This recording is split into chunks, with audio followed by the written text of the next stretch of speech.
안녕하세요. 돈셰프의 최병문입니다. 오늘은 우리가 이제 재무 설계를 하는 데 있어서 돈을 불려드리고 또 재무 목표를 설정하고 또 목표를 달성하기 위해서 달려가기도 하는데, 자, 오늘은 관리 부분에 대해서 좀 집중적으로 얘기를 나눠볼까 합니다. 관리라고 하면 이 현금 흐름을 관리하고요. 그 다음에 신용을 관리하고 또 채무 관리도 얘기를 나눠보겠습니다. 그러니까 현금 흐름을 잘 관리해야 되고 또 신용 점수라든지 내 신용도를 활용해서 이제 대출도 잘 활용해야 되고요. 또 채무 같은 경우는 최근에 이제 금융 사기 피해도 워낙 많고 그래서 이제 연거리라든지 비투해가지고 이제 낭패를 오는 경우도 많은데, 채무가 있는 분들을 위한 구제제도 또 어떤 활용법이 있는지 우리 전문가와 얘기를 나눠보도록 하겠습니다. 오늘 수고해 주실 전문가는 김선욱 전문가님. 안녕하세요. 네, 안녕하세요.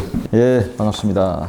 자, 전문가님, 재무 설계의 기본은 이제 현금 흐름 관리가 아닐까 생각을 합니다. 이제 수입이 생기면서 재무 설계를 다 이제 받길 원하잖아요. 또 현장에서 직접 이제 해보니까 어떻습니까? 실제로 상담을 하다 보면 제일 많이 듣는 질문 중에 하나가 급여 관리 어떻게 하나요? 그리고 지출 관리가 안 돼요. 아니면 상여금이 저희 같은 경우에는 없는데 어떻게 하나요? 혹은 아무리 해도 돈이 모이질 않나요? 이런 경우가 굉장히 많습니다. 이제 그럴 때 이제 저희가 제일 먼저 체크를 하는 부분이 현금 흐름 관리입니다. 그러니까 소득과 지출을 정확하게 분석을 하고, 그리고 월간 지출과 그리고 연간 비정기 지출 내역을 정확하게 분리를 해서 명확하게 파악하는 게 일단 재무 관리의 기초라고 할 수 있겠죠. 예, 하나씩 한번 보겠습니다. 그럼 현금 흐름에 대한 어떤 전체적인 얘기를 한번 해주시죠. 일단 전체적으로 봤을 때 맨 먼저 해야 될 거는 현실적인 소득을 파악을 해야 됩니다. 그러니까 제가 이제 항상 말을 하는데 그 부분이 뭐냐면, 매월 정기적으로 받는 소득에 있어서는 핵심 소득이라고 타이틀을 명하고요. 그리고 상여금이나 아니면은 뭐 명절에 관련된 보너스 같은 부분들은 주변 소득으로 분리를 해가지고 명확하게 분리를 하고요. 그리고 매월 지출 계좌를 분리를 합니다. 그리고 매월 우리가 얼마 쓰는지 예산을 수립하고요. 그리고 처음에 잘 안 될 때는 체크카드로 소비 루틴을 만들라고 권고를 좀 많이 드립니다. 신용카드를 사용하게 되면 포인트 혜택이라든지 이런 것들이 많기 때문에 좋다라고 표현하시는 분들도 있는데, 신용카드를 사용하게 되면 일단 기본적으로 신용카드는 빚이거든요. 빚. 대출입니다. 대출인데 이제 그 대출로 해가지고 무언가를 소비를 잡으면 소비 루틴을 만들기가 굉장히 힘듭니다. 그래서 체크카드로 소비 루틴을 만들어라 라고 많이 권고 드립니다. 그리고 연간 비정기 지출 계좌를 분리를 해야 됩니다. 실질적으로 최근에 이제 어떤 투자 시장이라든지 이런 것들이 변동성 장입니다. 그러니까 직장인들이 변동성 장에서 수익을 내기가 굉장히 힘듭니다. 그때 이제 제일 먼저 체크를 해야 되는 부분이, 제가 이제 매번 권고 드리는 게, 월간 이제 비정기 지출도 그렇고 연간 비정기 지출에 대해서 예산 수립하는 거, 이게 굉장히 중요하다라고 말씀을 드리거든요. 그리고 여기에서 예산을 잡은 부분에 있어서 통장은 저수지 통장으로 명칭하고 거기에서 관리를 해야 된다. 연간 비정기 지출이라고 하면 월 생활비의 3개월에서 6개월 정도를 권고를 드리는데, 보통 이제 외식이나 쇼핑이나 문화나 이런 이제 매월 쓰는 거 말고 계절 지출 있죠. 계절 지출. 네. 계절 지출 관련하고, 그리고 명절, 경조사 뭐 이런 이제 매년 쓰는 것들은 분리를 해가지고 확실하게 관리를 해야 된다 라고 말씀을 드립니다. 그리고 뭐 자녀 또 사교육비 상승률을 체크한다 이런 얘기도 있네요. 네, 맞습니다. 고객분들께 상담해 보니까 이 원칙을 이렇게 지키면서 하고 있는 분이 어떻던가요? 많던가요? 실질적으로 10분을 상담하면 이걸 지키시는 분들은 2명에서 3분? 결국은 20%에서 30% 정도밖에 안 됩니다. 그럼 저희가 이제 하는 역할은 70% 정도에 하지 못하는 부분들을 이제 체크를 해가지고 안내를 좀 드리고 있죠. 지금 이제 말씀하신 것 중에 핵심 소득과 주변 소득, 신선한 또 용어 같습니다. 그리고 이제 비정기적인 연간 지출을 이제 계좌를 분리해서 잘 관리해야 된다. 좋은 말씀 감사하고요. 자, 그러면 이 그 소득 지출, 비정기적인 지출 요 이제 도면을 보고 조금 더 부연 설명해 주시죠. 직장인들이 처음에 이제 급여, 우리가 이제 노동을 하면서 받는 게 이제 소득이지 않습니까? 그 소득을 받게 되면 보통은 일반적으로 지출을 하시게 되면 신용카드를 사용하고, 신용카드가 매월 나오는 그 금액이 그냥 빠집니다. 빠지게 되면 그냥 어떤 달은 많이 쓰고 어떤 달은 적게 쓰고, 그러니까 자기가 얼마 쓰는지 명확하게 구분도 안 됩니다. 거기에서 아까 말씀드린 대로 연간 비정기 지출한 명목으로 해가지고 뭐 겨울이라서 패딩을 샀다, 3월달 4월달 봄놀이로 해가지고 나들이를 갔는데 예산이 엄청나게 또 많이 들었다. 그렇게 되면 그 달은 또 많이 드는 게 있지 않습니까? 그러니까 내가 얼마 정도 쓰는지를 명확하게 분석이 안 되는 겁니다. 그래서 이제 명확한 소득 안에서 예산으로 해가지고 월 예산을 잡아서 그 예산에 대한 부분은 뭐 생활비나 용돈이나 차비나 통신비나 보험료, 뭐 육아교육비, 데이트 비용 뭐 이런 여러 가지 예산들을 월 지출 예산을 잡고요. 그럼 그 예산을 분리를 해가지고 매월 자동이체로 보냅니다. 하나의 통장으로. 연간 비정기 지출에 대한 부분으로 해가지고 아까 말씀드린 명절이나 가족 행사나 자동차 관련 세금이나 보험이나 그리고 여행을 간다. 뭐 이런 것들은 연간 비정기 지출이라는 명목으로 분리를 해가지고 관리를 합니다. 그래서 이제 보통 이제 세 개의 통장이라는 개념으로 많이들 공고를 드리고 있는데 이런 식으로 관리를 공고를 드립니다. 자, 그리고 이제 현금 흐름 실제 이제 고객 케이스가 이제 사례를 가져오셨네요. 말씀해 주십시오. 대기업 다니는 이제 직장인인데 한 분이 이제 벌이를 소득을 창출하는 외벌이 가정이고요. 처음에 이제 그 상담을 신청을 하신 거는 은퇴가 걱정이다. 나이가 이제 나도 이제 40대 중반이 다가오는데 50대 중반, 50대 후반 정도 되면 실제 기업은 50대 후반이 되면 임금 피크제라는 명목으로 해가지고 어떤 직장인들의 급여를 조금 깎는 그런 제도를 좀 활용을 합니다. 그러면 이제 55세 전후 해가지고 은퇴를 해야 되는데 10년 정도 남았는데 이게 은퇴가 지금 제대로 돼 있는지 여기에 대한 부분을 좀 궁금해 하시는 분들이었어요. 전체적으로 보니까 이분들은 현금 흐름에서 문제가 있었습니다. 보시면 아시겠지만 유입과 유출과 미파악 지출 여기 보시면 유입보다 유출이 많은 상황이었습니다. 세부적으로 보니까 연간보다는 월간으로 해가지고 봤을 때 육아 교육비가 매월 290만 원. 외벌이 소득에서 한 30% 정도를 차지하는 소비 지출이 교육비 명목으로 나가고 있었습니다. 아이가 15세니까 이제 중학생이거든요. 그런데 이제 중학생보다 다들 아시겠지만 고등학생이 훨씬 더 사교육비가 더 많이 나갈 수밖에 없습니다. 그럼 앞으로 더 늘어난다는 건데 그 늘어나는 교육비에 대해서 전혀 준비가 안 돼 있습니다. 그래서 제가 이제 그때 공고를 드렸던 게 이 매월 나가는 월간 지출에 있어서 교육비 지출에 대한 부분은 신경을 좀 쓰셔야 된다. 남편의 그리고 이제 가장의 임금 상승률이 연간 4.9%예요. 예산은 4.9%인데 교육비 상승률은 거의 한 15%, 20% 정도가 매년 되고 있었습니다. 그러니까 은퇴 준비는 당연히 안 될 수밖에 없었었죠. 그래서 그런 부분을 좀 문제로 삼고 컨설팅을 한 사례로 가져왔습니다. 이제 대부분의 가정이 사실은 이제 중고등학교의 학생들 둔 가정이 비슷한 케이스 아니겠습니까? 이 사교육비가 워낙 요즘 이제 많이 부담이 되다 보니까 남의 자식은 하는 거 보면 또 안 시킬 수는 없고 눈높이는 높아져 가고 내 이제 노후 준비를 좀 이렇게 미뤄두더라도 사교육비에 지금 많이 현실적으로 많이 쓰는 그런 상황이잖아요. 바로 이렇게 잡아들였더니 뭐 그대로 실행을 했습니까? 실제로 현실적으로 실행을 바로 하기는 힘들죠. 힘든데 저희 상담사들의 역할은 그 힘든 부분을 어느 정도 가능할 수 있게 내비게이션 역할을 해주는 거라고 생각을 하거든요. 그래서 제가 말씀을 드렸던 게 부부의 어떤 인생과 그리고 아이의 인생을 명확하게 구분을 해야 된다. 지금 소득으로 창출을 해가지고 아이한테 30%를 쓰고 있다는 거는 어떻게 보면 아이의 인생에 올인하는 경우다. 저는 이제 이분들한테 말씀을 드렸던 게 그분들이 가보지 못한 간접 경험을 저희는 하고 있다. 실질적으로 그분들은 은퇴를 하지 않았잖아요. 근데 저는 상담을 하다 보면 50대 후반, 60대 초반 이런 분들도 많아서 교육비로 해가지고 많이 페이를 하신 분들이 어떤 삶을 살고 있는지 명확하게 알고 있거든요. 그래서 이제 간접 경험을 통해 가지고 말씀을 드리고 거기에 대해서 어느 정도 조정이 됐다라고 제가 들었습니다. 그러면서 이제 은퇴 준비도 조금 할 수 있는 그런 사례가 되었습니다. 네, 좋습니다. 그러면 이제 현금 흐름에 대해서는 알아봤고 이제 신용에 대해서 한번 얘기를 나눠볼까요? 네. 먼저 신용 점수에 대해서 한번 언급해 주시죠. 신용 점수는 일단 개념화를 먼저 좀 말씀을 드리면 이제 시행된 거는 2021년 1월 1일부터 시행됐습니다. 원래 이제 예전에는 신용 등급이었거든요. 기억나시겠지만 근데 신용 등급이 이게 문턱 효과라는 게 있습니다. 문턱이 이제 걸리면 내가 이제 신용 1등급과 2등급 문턱 효과로 해가지고 뭔가 차이점이 많이 발생하는 부분들이 있었습니다. 2021년 1월 1일부로 해서 신용 점수제로 변경이 됐습니다. 나이스와 K12 제도로 운영을 하고 있고요. 조금은 차이가 있습니다. 뭐 이제 나이스가 보통은 좀 작게 나오거든요. K12가 조금 높게 나오는 그런 이제 부분들은 좀 있습니다.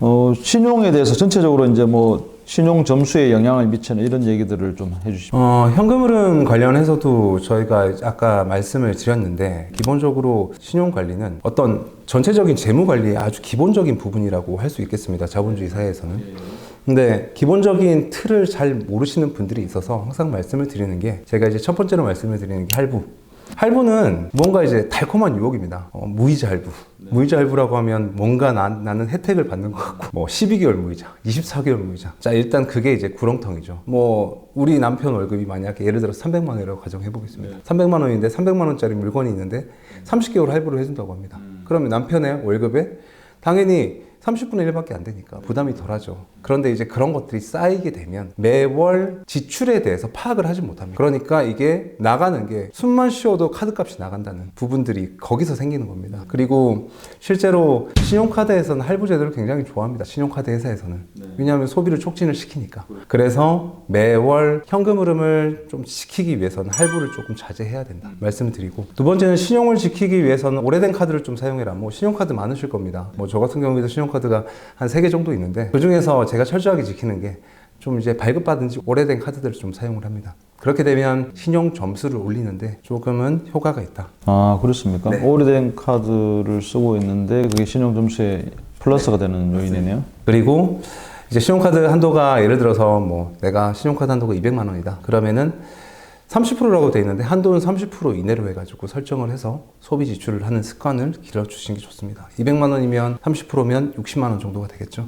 그 정도로 선으로 해가지고 항상 지켜주는 게 신용 점수를 올리는 방법 중에 하나다. 그리고 연체 없이 입금일 이전 결제, 뭐 이제 보통 이제 입금일이 뭐 이제 1일이나 뭐 25일이나 보통 이런 경우가 많습니다. 근데 그 전에 이제 급여가 나오게 되면 미리 신용카드 결제일 이전에 입금을 해버리는 겁니다. 그렇게 되면 신용 점수가 올라갑니다. 그러니까 이제 이거는 이제 이렇게 판단하는 겁니다. 신용이라는 점수를 파악하는 곳에서 사람이 하는 게 아닙니다. 결국 사람이 하는 곳에서 어떻게 파악을 하냐면 연체가 되지 않고, 첫 번째로 보겠죠. 두 번째, 입금일 이전에 이 사람은 돈을 넣었다라고 하는 거는 아, 이 사람은 어느 정도 여유가 있는 사람이구나 라고 판단을 합니다. 그래서 점수를 올려줍니다. 네, 그런 것도 이제 하나의 팁이 될 수 있겠고요. 체크카드를 사용하라고 권고를 드리는데, 보통 이제 연말정산간에 신용카드를 사용하게 되면 신용카드 공제는 15%고요. 체크카드는 30%를 해줍니다. 그러면서 보통 이제 직장인들 상담할 때 신용카드 말고 체크카드를 사용해라 라고 하는데, 그거 말고도 체크카드를 월 30만 원 이상 계속 6개월 이상 계속 유지를 하게 되면 그건 신용점수를 또 올려줄 수 있는 부분이거든요. 그러니까 그런 부분들도 좀 이제 활용을 할 수 있겠고, 그리고 은행을 여러 개 사용하시는 분들이 있습니다. 어떤 은행을 사용할지 몰라서 은행의 어떤 장점만을 이용하기 위해서 약간 메뚜기 같이 이 은행 갔다가 저 은행 갔다가 하는 경우가 있습니다. 근데 그건 이제 신용이라 내가 봤을 때는 결코 좋지 않은 행동이겠죠. 주거래 은행에서 통합조회 서비스를 이용한다. 예를 들어서 뭐 한 은행에서 뭐 저축을 가입을 한다, 청약을 가입을 한다, 뭐 대출을 가입한다 라고 하게 되면 그것만으로도 신용이라는 아이가 봤을 때는 굉장히 잘하고 있구나 라고 판단을 합니다. 그리고 공공요금 자동이체 관리. 공공요금이라는 거는 어찌됐든 공공기관에서 관리를 하는 거거든요. 거기서 이제 자동이체를 하고 있다는 거는 신용이라는 애가 봤을 때는 국가를 위해서, 공공기관을 위해서 무언가 자동이체를 하면서 이렇게 신용활동을 하고 있구나. 그러면 점수를 올려줄게 라고 판단을 합니다. 그래서 이제 그런 부분들이 플러스가 되는 요소라고 할 수 있겠습니다. 자, 신용 점수 관리 부분에 대해서 말씀해 주셨고, 네. 자, 그러면 이제 뭐 연결되는 내용이긴 한데, 신용 대출에 대해서 이 뭐 종류가 워낙 최근에 많이 생겨가지고 진짜 일반인들이 굉장히 궁금해할 것 같은데 말씀해 주시죠. 실제로 저희가 이제 그 신용이 왜 필요하나요? 라고 여쭤보면 그냥 이렇게 대답을 합니다. 대출을 잘 받기 위해서. 그렇지 않나요? 그러니까 자본주의 사회에서 내가 내 돈만으로 무언가를 할 수 없죠. 뭐 집도 사야 되고 또 무언가를 또 해야 되는데, 거기에서 갑자기 막히는 자금난이 생길 수 있습니다. 가게도 그렇고 기업도 그렇고. 그렇게 됐을 때 신용 대출을 이제 보통 내야 되는데, 보통 순서를 모르면 이렇게 됩니다. 내가 주 거래하는 은행에서 그냥 한번 대출 한번 조회해볼까? 거기서 안 된다 라고 하면 바로 빠지는 게 이금융권입니다. 이금융권 안 되면 안 되는구나. 나는 끝나고 그냥 거기에서 그러면 대부업으로 빠지는 거죠. 근데 그것 말고도 제가 말씀드릴게요. 첫 번째는 정기예적금, 본인들이 가입한 정기예적금이 있을 겁니다. 거기에서 약관대출이라는 게 있습니다. 그리고 보험도 약관대출이 있습니다. 제일 많이 추천드리는 이유는 일단 신용 등급, 신용 점수에 영향을 미치지 않습니다.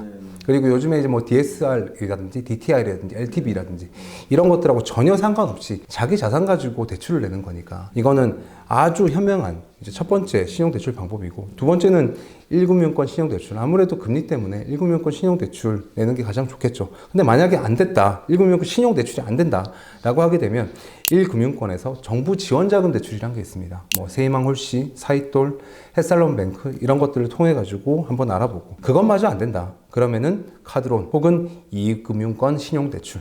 근데 진짜 그것마저 안 된다 그러면 2금융 정부 지원자금, 뭐 햇살론, 사이돌2 이런 것들을 알아보시는 게 좋겠습니다. 그러면 실제 사례에 대해서 좀 알려주시죠. 신용대출 사례를 제가 이제 하나 가져왔는데, 이제 이분은 직장 생활 한 10년 정도 한 대기업 사원이고요. 어떠한 이유로 해가지고 신용대출 3개가 있습니다. 그러니까 딱 보더라도 신용대출 한두 개 있는 사람들은 다들 있지 않습니까? 그런데 이분의 입장에서 봤을 때는 신용대출이 9.5, 10.40, 12.50 굉장히 좀 높은 고금리 대출입니다. 항상 불편해 하셨을 겁니다. 뒤에도 제가 연결을 좀 할 부분들이 어떤 게 있냐면 금융 사기라든지 그리고 대환에 대한 통대환에 대한 전화를 받아가지고 리스크를 안는다든지 이런 부분하고 연결이 되는 건데 항상 이분은 이제 12.50 이 부분에 대해서 굉장히 불편해 하셨어요. 내 신용이 안 좋아서 이렇게 쓰고 있구나. 그런데 전화가 온 겁니다. 전화가 와서 대출을 이렇게 3개를 갖다가 하는 것보다 대출을 1개로 묶으면 신용 점수를 올려줄 수 있다. 그래서 이제 그렇게 이제 공고를 받고 그러면 대환을 한번 전체를 시도를 해보자 라고 하면서 조금 문제가 있었던 사례로 저희가 기억합니다. 그래서 여기에 대한 부분은 제가 이제 말씀을 드리고 싶은 건 뭐냐면 미연에 방지를 하는 건 좋습니다. 미연에 방지를 하는 건 좋은데 실질적으로 이분이 신용대출 1을 보시면 9.5%입니다. 9.5%면 1금융권에 한번 먼저 두드려 보라고 저는 이제 공고를 드립니다. 1금융권에 아까 말씀드린 대로 물론 1금융권 신용대출이 안 된다라고 하게 되면 두 번째 사례로 해가지고 정부 지원자금 대출이라든지 이런 것들도 있고 여러 가지 사례가 있을 수 있거든요. 근데 그걸 알아보지 않고 전화를 받고 그냥 통대안으로 해가지고 하게 되면 문제가 클 수 있으니까 그런 부분에서 좀 조심을 해야겠다라는 부분으로 사례로 가져왔습니다. 무슨 사연이 있긴 있는 모양이네요. 보니까 3개 다 저축은행인데 받을 때마다 이렇게 조금씩 금리가 높아졌네요. 네, 맞습니다. 실제로 급여가 올라가고 그리고 또 이제 지금 현재 상황이 좋아지면 신용 점수라는 게 좀 올라갈 수도 있거든요. 근데 저축은행에서 받았던 게 기간이 지나서 다시 1금융권으로 전환되는 사례도 꽤 있습니다.